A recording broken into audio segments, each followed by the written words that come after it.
Le film, c'est une histoire assez rocambolesque d'un jeune homme qui débarque. Ça tourne ou pas? Ouais, cool. Ok, pardon. Ouais, il faut y aller. Et donc il rencontre cette fameuse Agnès Karadzic qui est à ma droite, jouée par Alexandra. Et là, je la laisse continuer à faire le pitch parce que ça serait trop facile. Non, voilà, donc on me met dans les pattes ce jeune poulain.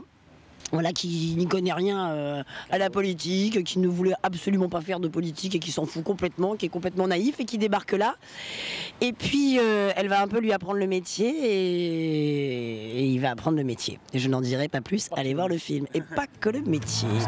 C'est sérieux la politique. Je le prends pas pour toi, mais c'est juste comme tu sais rien faire. Bah, je parle 4 langues quand même. Oui, mais Catherine, elle fait sa campagne en France. Et en français, du coup.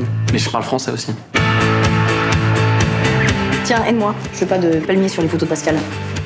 Donc quoi, faut les couper? Non, on va plutôt baisser les stores. C'est extraordinaire, ils ont eu la possibilité de tourner à l'Élysée.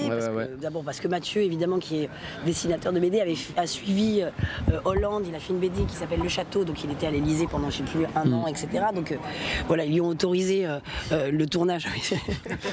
La. Et donc il l'a tuée à la fin. Elle est morte.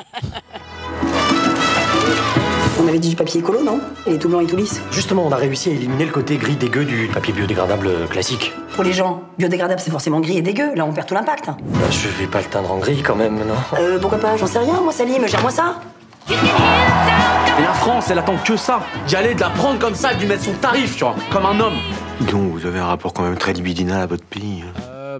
En fait, j'avais joué dans des comédies, mais c'était des courts-métrages. Donc, hélas, ça se voit pas beaucoup. J'avais fait un film qui s'appelait Trucs de gosse et un autre qui s'appelait Ce n'est pas un film de cow-boy il y a un petit moment. Ça m'avait beaucoup plu. Moi, j'aime beaucoup les comédies, en fait. C'est vrai que mon gagne-pain, c'était plutôt le drame. Et, enfin, voilà. C'est un registre que j'aime énormément. Je sais qu'il faut avoir du rythme. Je sais que c'est un autre exercice que le drame ou que ce que j'ai l'habitude de faire. Donc, il y avait aussi une petite part de challenge, en toute sincérité. Puis c'est vrai que tomber sur Alexandra, franchement, j'attends que le scooter y passe. Non mais ouais. Non mais en vrai, c'est vrai que c'était top parce que voilà, il faut du rythme, c'est un truc à avoir et elle l'a à fond. Et du coup, j'ai l'impression que le film n'est pas qu'une grosse comédie, c'est pas une énorme tarte à la crème en plein visage. Il y a d'autres choses, il y a des moments très gênants aussi dans le film, et c'est ça qui me plaît aussi. Vous êtes le nouveau stagiaire? Non, je suis son nouvel assistant. Agnès, mais qu'est-ce que tu foutais? La nana, elle a eu un Mais me raconte pas ta vie, je m'en fous. Espèce de cocole. J'aime pas trop quand on m'appelle Gogol. Hein. Dans la bouche, c'est affectueux. C'est vrai que pour revenir à Finn, qui fasse de la comédie, moi je trouve ça formidable parce qu'il a un super rythme. Et en plus c'était super parce qu'on a pu ça. Comme on était à Montpellier pour le tournage et qu'on était côte à côte en appartement, enfin nos lits jumeaux. Non, non, pas du tout. Nos appartements jumeaux, non, jumelés, non, nous permettaient en plus le soir de pouvoir se faire les scènes tous les deux. Et ça, c'était formidable. Parce que du coup, le lendemain, on était super à l'aise. Je voulais rester peinard, ça. Je te promets. Moi, je voulais rester tranquille, tu sais. Tu rentres, tu mates un petit film, ou tu sais pas, tu prends une douche, par exemple. Elle me dit non, vas-y, viens, on répète les scènes demain quand même. T'avais une patate chaude dans la bouche, et là, la manipulation continuait en fait. Hein. C'était acteur studio en fait avec Alexandra, mais on n'a pas l'impression. Non, c'est. Catherine, on avait parlé d'une petite déambulation dans la ville pour aller à la rencontre des gens. Les gens? Les électeurs? Ah oui. Alors c'est une vision de la politique assez particulière, c'est une vision féminine de la politique. Est-ce que c'est un film d'anticipation? C'est comme ça vraiment? Je sais pas, je connais pas du tout ce milieu. Alors moi par exemple, c'est vrai que quand on m'a proposé le film enfin quand Mathieu m'a proposé son film, moi je me suis dit tout de suite, oh un film sur la politique, oh qu'est-ce que c'est pas sexy, hein, qu'est-ce que c'est chiant. Déjà qu'on s'en tape tous les jours au journal de 20h, merde.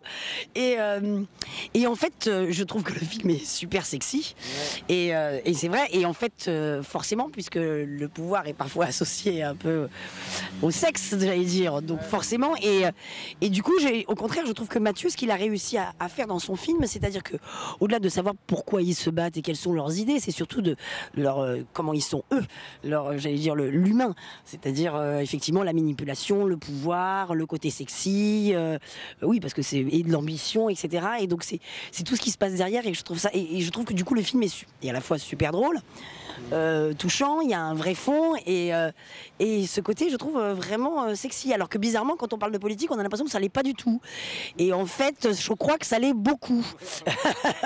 Parce que qui dit pouvoir, voilà.